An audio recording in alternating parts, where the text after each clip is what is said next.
Whether riding a wave or riding the sky, people all over the world are taking things to the extreme.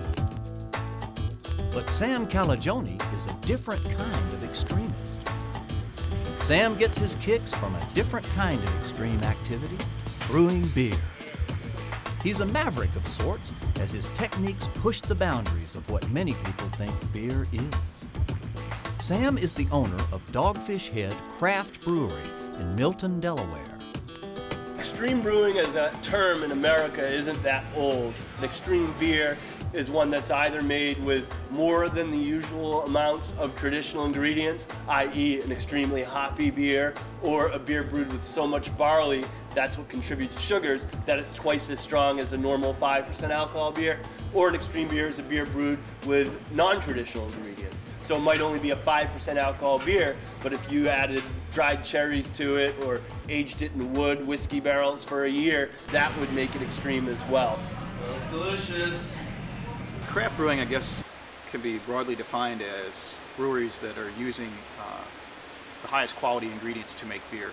All malt, no adjuncts, no rice or corn or sugars to lighten and cheapen the product.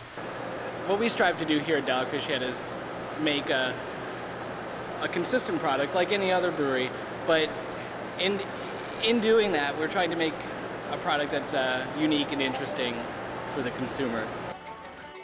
Similar to champagne or fine wine, there are several varieties of Dogfish Head beer that sell for as much as $20 a bottle.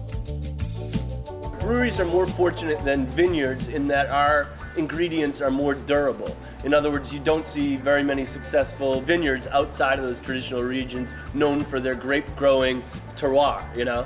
And whereas our ingredients ship very, very well. Hops can be pelletized, they're dried before being used. Barley is kilned, dried before being used in the brewing process. So any place that has any sort of modern level of transportation is capable of brewing world-class beer using world-class ingredients.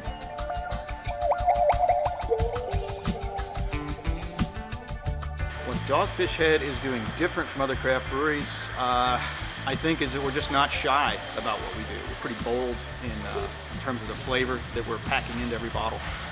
We use a lot of hops, we use a lot of malt, we use a lot of oddball ingredients. You know, we have a beer that features green raisins in the recipe. We use apricots, we use chicory and coffee, St. John's wort, you know, just anything that we think is something that maybe hasn't been done before, we'll give it a try.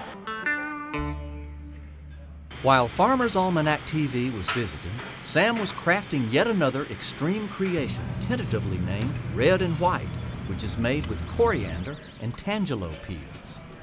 All new extreme ideas are first brewed at the Dogfish Head Brew Pub by brewery manager Mike Gerhardt and his assistant, Katie Muley.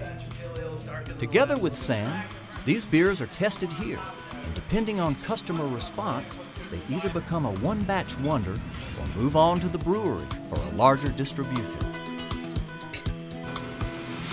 The brewing process starts with malted barley. We crush it in our malt mill. From there, it's brought into the brew house and mixed with hot water.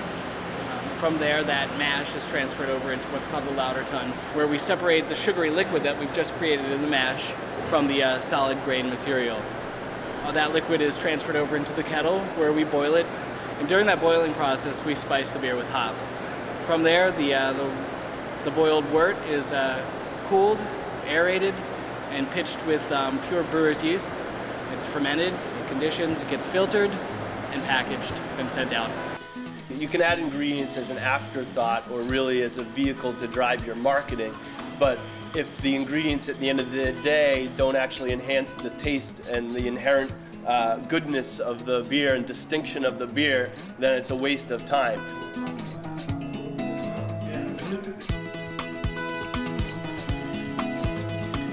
We love the fact that there are other great breweries around the country that are thriving next to us.